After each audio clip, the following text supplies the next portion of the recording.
সবাইকে স্বাগত জানাই সহজ এবং খুব সুস্বাদু একটি রান্না দই ক্যাপসিকাম।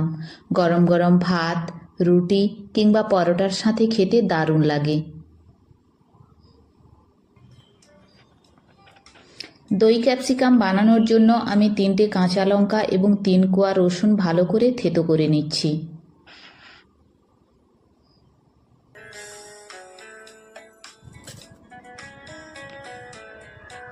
এরপর একটা ক্যাপসিকাম নিয়েছি।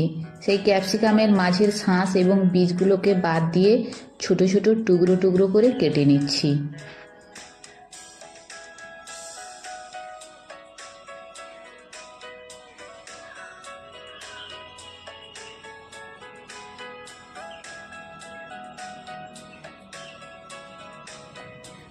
একটা গোটা টমেটো নিলাম, নিয়ে সেটাকেও টুকরো টুকরো করে কেটে নিচ্ছি এবং টমেটোর ভেতরের বীজগুলোকে বাদ দিয়ে দিচ্ছি।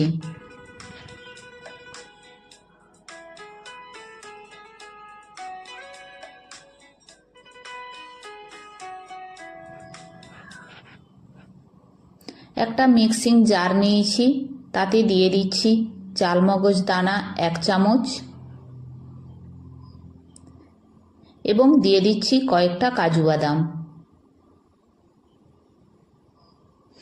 সামান্য একটু জল দিয়ে পেস্ট বানিয়ে নিচ্ছি।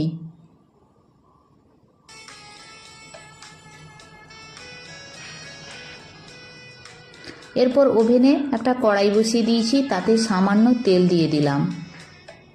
তেল গরম হয়ে গেছে, তাতে দিয়ে দিচ্ছি 2 চিমটে কালো জিরে। কালো জিরেটা ভাজা হয়ে গেলে ওতে দিয়ে দিচ্ছি কুচিয়ে রাখা ক্যাপসিকামগুলো। একটু ভালোভাবে নেড়ে নিচ্ছি।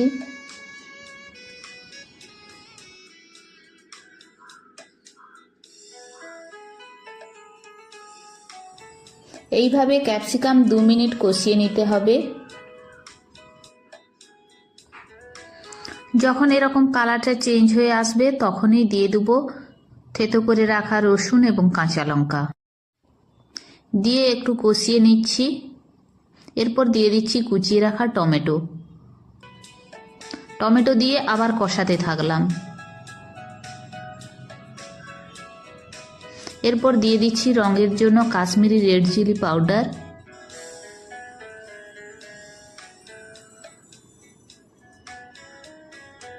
এবং সামান্য একটু হলুদের গুঁড়ো। তারপর দিয়ে দিচ্ছি প্রয়োজন মতো লবণ। সব দিয়ে একটু কষাতে থাকবো।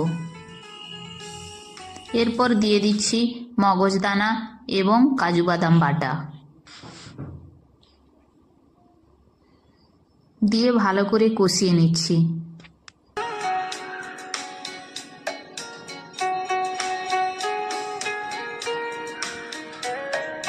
এক মিনিট মতো কষিয়ে নেওয়ার পরে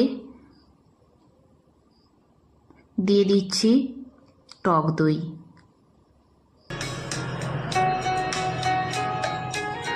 আমি তরকারিতে কোনো চিনি ব্যবহার করছি না, আপনারা চাইলে চিনি ব্যবহার করতে পারেন। অল্পখানি একটু চিনি দিয়ে দিতে পারেন। তৈরি হয়ে গেছে দই ক্যাপসিকাম।